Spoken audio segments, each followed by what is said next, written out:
almost 4 months since President Trump announced his intention to end DACA, that's Barack Obama's program that hands out work permits to illegal immigrants who arrived in this country as minors. Since that time, lawmakers have been trying to hammer out a plan that would protect DACA beneficiaries from being deported. Now, trying to cut a deal is reasonable, but amnesty should only be given in return for real and long-term immigration reforms. Otherwise, will amount to yet another betrayal, the kind that voters have seen many times over the past 30 years, the kind that got Donald Trump elected in the first place, actually. America deserves real borders and policies that put American interests first, instead of an endless cycle of amnesty coupled with empty promises of future border enforcement at some point, and that's what we've had for a long time. United behind stricter immigration laws should not be a heavy lift for the Republican Party. For one thing, Americans want it. They want it badly. We know that because a new poll by Numbers USA asked likely voters how they felt about various aspects of our immigration policy. And the answers sounded a lot like a Trump campaign speech. Consider chain migration. 57% of likely voters said that if DACA beneficiaries get amnesty, they shouldn't be allowed to bring their family members here. Just 31% of voters disagreed with that. How about the diversity lottery?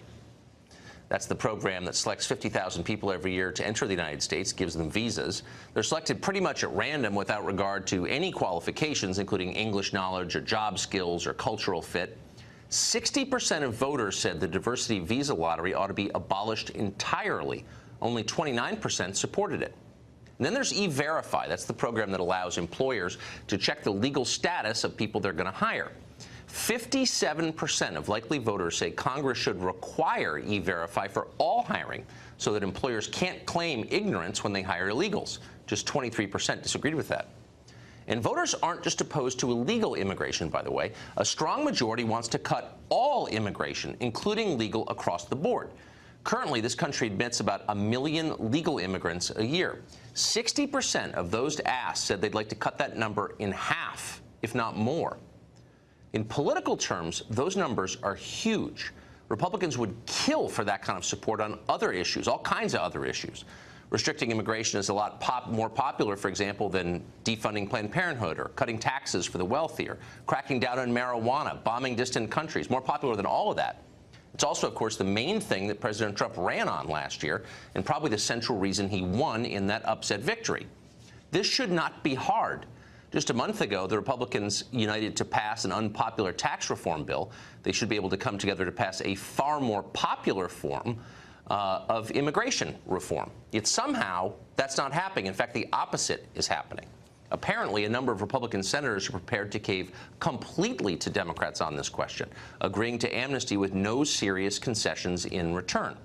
One proposal would simply delay chain migration rather than ending it, while expanding the scope of the amnesty for DACA recipients and reallocating diversity lottery visas to a different class of unskilled immigrants.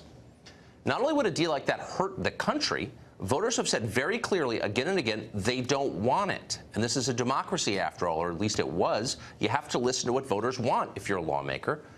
If you see that kind of deal come out of Congress, and you may, the Republican Party is done. It's over. It's toast.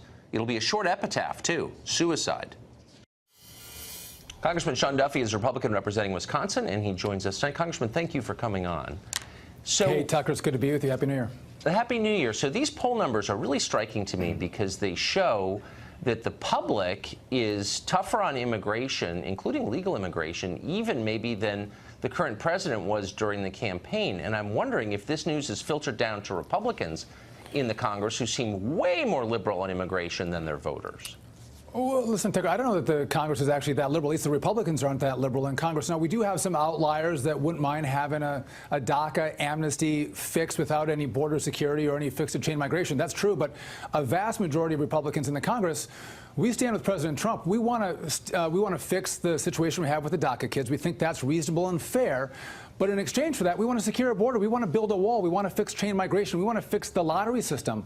So, and I got to tell you what, if Democrats don't start to negotiate fairly on this issue, there will be no deal for the DACA kids. So, listen, I get your concern, but I got to tell you what, I sit inside our Republican conferences, And there's a great unity around this issue of fixing the root cause of the problem that continues to bring new people in who, Tucker, they just pack their bags and they decide to come into our country on their own, where we believe that Americans have a right to pick and choose who comes into our country. We want the people that graduate from MIT and Harvard that love America, or even the people that'll come and work up on our Wisconsin dairy farms, where those are jobs that our own people won't take.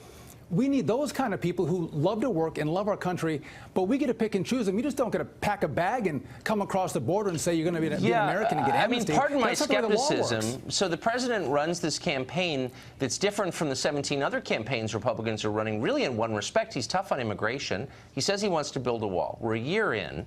Republicans have unified to pass an unpopular tax bill. They tried to get health care through. They've done all manner of things. They haven't actually gotten together to do that, the one thing he ran on. Why is that? So listen, I hate to get in the weeds with you, but you know that we could pass a funding bill for the wall in the House. But we can't pass that kind of bill in the Senate. Though Republicans control the Senate, they have this thing called the filibuster rule. You need 60 votes, which means 9 Democrats have to vote for that funding. That becomes very challenging for us. So I would love if Republicans could ram through a funding bill for the wall, but that's just not the reality of politics in the Senate. So we're going to have to leverage DACA in exchange for border security and other immigration reforms. That's just the way the Senate works. So, I mean, I don't like it, but that's the truth. So just to get to one of the key questions in that negotiation, chain migration. So I think most people look at this and say, you know, you came into the country illegally. Maybe your parents brought you here. Maybe you came as an unaccompanied minor, but it's illegal. You shouldn't be allowed to bring all your relatives with you. What percentage would you say of Republicans disagree with that statement in the House? I think a vast majority agree with the fact that if you're a DACA child, you shouldn't be able to bring in your parents through chain migration. But let me just take a step back. Tucker, Democrats want these children to become citizens within 5 years, and then through chain migration be able to bring their parents into the country legally who brought them, the child, in unlawfully. This is insane. Listen, Republicans aren't going to stand for that. To your point, Republicans might not have run on immigration reform, but the poll numbers that you cited and the success of Donald Trump have made it very clear that we can have a stronger backbone and actually fight for immigration reform that works for the country. And that's one of the benefits of Trump and him driving a message about equity and fairness in immigration reform. So I think the Republicans are going to hold the line, and just if they don't, and I think we will, but if they don't, Donald Trump won't sign any legislation that doesn't have a border wall funding component to it. He's not going to sign it. I don't know about that. I mean, I really don't know the answer, but I do know, I'm totally convinced we got Trump in the first place because Congress ignored what voters wanted for like 30 years, and it made people mad. Congressman, thank you for coming on.